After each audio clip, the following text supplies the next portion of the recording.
जयपुर शहर से 10 किलोमीटर की दूरी पर खूबसूरत आरावली पर्वत से घिरा हुआ आमेर का किला, जिसे अंबर पैलेस भी कहा जाता है। इस किले की नींव मिर्जा राजा मानसिंह प्रथम के द्वारा 1589 में रखी गई थी। राजा मानसिंह जी मुगल बादशाह अकबर के दरबार में सेनापति के स्थान पर थे और इस आमेर किले के अंदर राज परिवार के लोग रहा करते थे। और इस किले की सुरक्षा के लिए 12 किलोमीटर दीवार के साथ में ही जयगढ़ किले का भी निर्माण किया गया था। और इस आमेर किले से जयगढ़ किले तक जाने के लिए जमीन के अंदर से 2 किलोमीटर की गुप्त सुरंग भी बनी हुई है। वो सुरंग भी आपको मैं इस वीडियो में दिखाने वाला हूँ। और आमेर किले की सुरक्षा के लिए जयगढ़ किले के ऊपर दुनिया की सबसे बड़ी जयवान तोफ भी बनाई गई थी। इस तोफ का वजन 250 टन है और इस तोफ को मात्र एक ही बार चलाया गया था। और जिन सैनिकों ने इस तोफ को चलाया था उनके कान के पर्दे फट चुके थे। आमेर किले को देखे बगैर जयपुर की यात्रा आपकी अधूरी रह सकती है, क्योंकि आमेर किले के अंदर दुनिया का सबसे बड़ा और खूबसूरत शीश महल बना हुआ है, जहाँ पर राजा दिन में मशाल जलाकर अपने रानी को चांद और सितारे दिखाया करते थे। और यहाँ का पानी गर्म करने की टेक्नोलॉजी और यहाँ के पुराने ज़माने के शौचालय और दीवारों पर बनी हुई 24 सोने की पेंटिंग्स क्यों न हो, ये आमेर किला अद्भुत वास्तुकलाओं से संपूर्ण है। आमेर किले तक आने के लिए आप अपने निजी वाहन के द्वारा सीधा किले के प्रवेश द्वार तक आ सकते हैं, या फिर आप हाथी की सवारी करते हुए भी किले में आ सकते हैं। लेकिन हाथी की सवारी करने के लिए आपको 3500 रुपये टिकट देना होता है, जो कि बहुत ही महंगा है।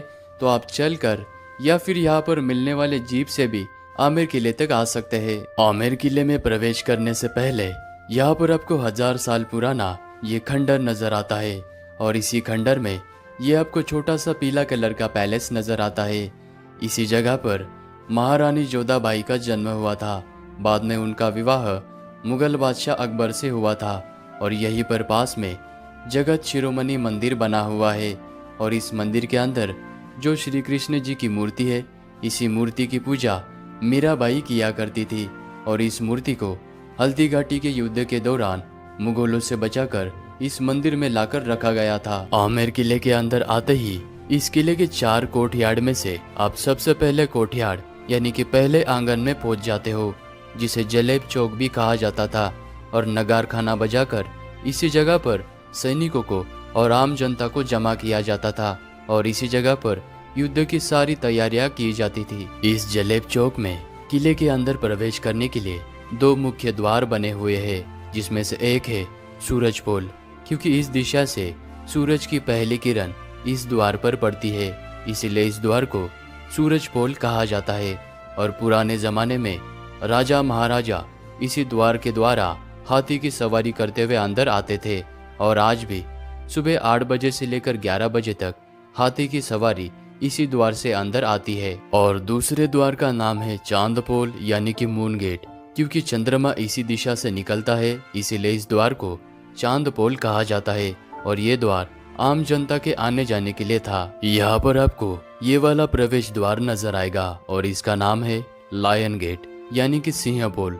और इस द्वार पर 400 साल पुरानी फ्रेस्को पेंटिंग्स नजर आती है, जो कि आज भी वैसी की वैसी है।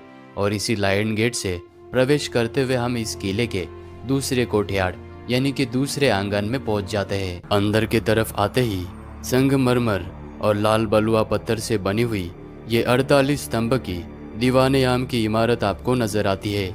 दीवाने आम यानी कि उस जमाने का कोर्ट रूम। इस जगह पर सामान्य जनता दरबार भरा करता था। इस इमारत के बीच में राजा और उनके मंत्री बैठा करते थे और इमारत के बाहर सामान्य जनता, गांव और जनता के सारे प्रश्न का उलझन राजा इसी जगह पर सुलझाया करते थे। यहाँ पर हमाम तुर्किश बाथ यानी कि स्नान घर भी बना हुआ है।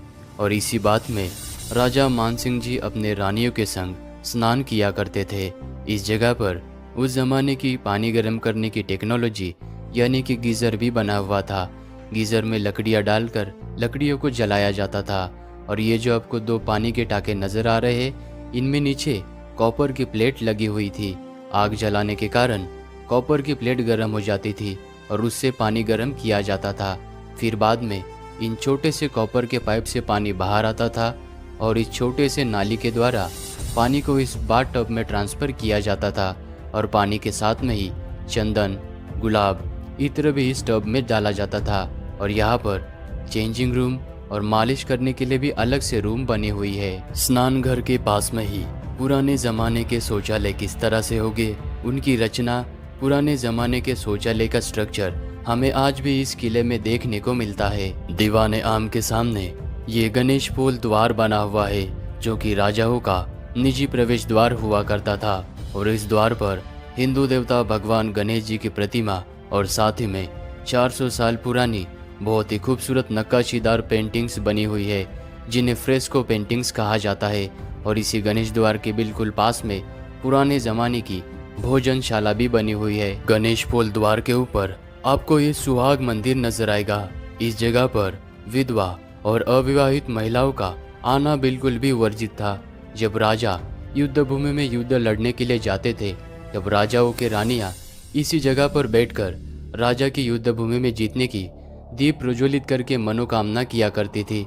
और जब राजा युद्ध भूमि में विजय हासिल करके वापस महल में आते थे, तो इसी सुहाग मंदिर में बने हुए इस छोटे से खिड़की से रानियां राजाओं पर फूल बरसाकर उनका पुनः स्वागत किया करती थी। दीवाने आम के पास बनी हुई ये 27 कचेरी यानी कि उस जमाने का रिकॉर्ड रूम। महाराजा के अधीन उस जमाने में 27 जहागीर यानी कि 27 राजवाड़े हुआ करते थे और उन 27 राजवाड़ों का लेखा जोखा इसी जगह पर किया जाता था। इस जगह पर अलग अलग 27 खाने बने हुई है और इन खानों में राजा के मंत्री बैठकर उन 27 राजवाड़ों का अकाउंट यानी कि हिसाब किताब इसी जगह पर किया करते थे। इसीलिए इस जगह को 27 कचेरी कहा जाता है। 27 कचेरी के सामने आमेर किले का ये आपको बहुत ही खूबसूरत व्यू नजर आता है। और सामने आप ये जो देख रहे हैं ये सैफ्रॉन गार्डन है यानी कि केसर की बाग। राजा मानसिंह जी ने 16वीं शताब्दी में यहाँ पर केसर की खेती करनी चाहिए थी और केसर के पौधे जम्मू कश्मीर से लेकर आए थे। और इस खेती के लिए राजा ने आसपास इस खूबसूरत मावठा झील का भी निर्माण किया गया था, लेकिन इस जगह पर गर्मी ज्यादा होने के कारण राजा केसर की खेती करने में विफल हुए थे। गणेश पोल द्वार से अंदर आते ही आप इस किले के तीसरे कोठियाड़ में पहुंच जाते हो और यहाँ पर आपको ये शीश महल यानी कि दीवानी खास नजर आएगा। इस शीश महल को मिर्जा राजा जयसिंह जी के द्वारा बनवाया गया था और इस जगह पर राज परिवार और राजा के मंत्री को ही आने की अनुमति थी। सामान्य जनता का यहाँ पर आना बिल्कुल भी वर्जित था। और इस जगह पर जितने भी आपको पिलर्स नजर आएंगे ये सारे इटालियन मार्बल से बने हुए हैं। और इस शीश महल के अंदर आपको जितने भी शीशे नजर आ रहे हैं ये राजा ने बेल्जियम कंट्री से मंगाकर यहाँ पर लगाए थे। और इस शीश महल के दोनों तरफ रानियों के 2 कमरे बने हुए हैं। राजा इन कमरों के अंदर रानियों को दिन में मशाल जलाकर इस शीशों के द्वारा चांद और तारे दिखाया करते थे। शीश महल के सामने ये सुख मंदिर निवास बना हुआ है।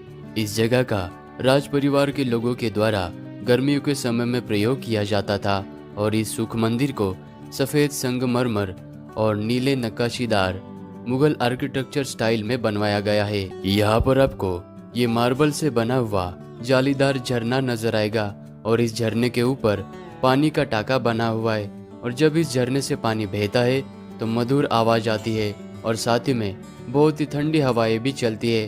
तो गर्मी के समय में रानियां इस जगह पर झूला लगाकर इस ब्यूटीफुल गार्डन को देखते हुए झूला झूला करती थी। और इस जगह पर आपको एक पुराने जमाने की बग्गी भी नजर आएगी। रानियां गणगौर और तीज के त्योहार में 10 किलो तक के कपड़े और ज्वेलरी पहना करती थी। चौथे कोठियाड़ यानी कि चौथे आंगन में और इस वाले हिस्से में राजा मानसिंह जी रहा करते थे और राजा मानसिंह जी की 12 रानियां हुआ करती थी। और इस जगह पर 12 रानियों के लिए एक ही डिजाइन के अलग अलग कमरे बने हुए हैं और इस जगह पर पुरुषों का आना वर्जित था। और इस जगह के आखिरी हिस्से में यहाँ पर किन्नर पहरा दिया करते थे और यहाँ पर सेवा करने के लिए भी किन्नर थे। इसीलिए इस किले के आखिरी हिस्से को जनाना महल